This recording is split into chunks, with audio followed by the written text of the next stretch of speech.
পঞ্চগড়ে টাঙ্গন নদের ওপর পাকা সেতু নির্মাণ করা হয়েছে, বাকি আছে সংযোগ সড়কের কাজ।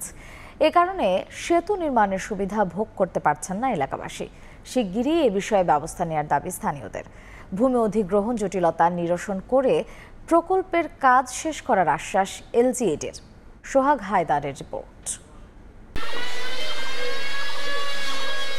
নদীর উপর নির্মাণ করা হয়েছে পাকা সেতু, তবে নেই কোনো সংযোগ সড়ক। এক পাশে নিচু কাঁচা রাস্তা থাকলেও অন্য পাশে ফসলি জমি। ২০২৩ সালে পঞ্চগড়ের বোদা উপজেলার টাঙ্গন নদীর উপর ৯৬ মিটার দীর্ঘ সেতু নির্মাণ শুরু করে এলজিইডি।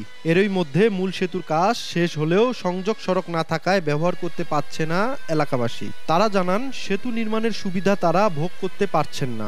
আগামী বর্ষাও কোনো কাজে আসবে না অবকাঠামোটি। শীঘ্রই এ বিষয়ে ব্যবস্থা নেয়ার দাবি তাদের।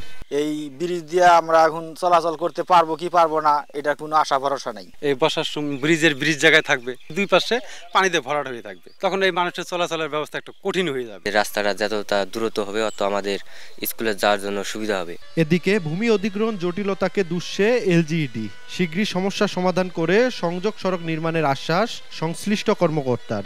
ভূমি অধিগ্রহণ প্রক্রিয়া চলমান আছে, অল্প দিনেই আমরা ভূমি অধিগ্রহণ প্রক্রিয়া সমাপ্ত করতে পারবো। ভূমি অধিগ্রহণ প্রক্রিয়া সমাপ্ত হলে সংযোগ সড়কের কাজ করা হবে, সেই সাথে জনগণের চলাচলের জন্য ব্রিজটি উন্মুক্ত করে দেওয়া হবে।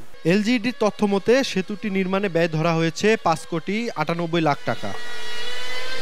সোহাগ হায়দার, সময় সংবাদ, পঞ্চগড়।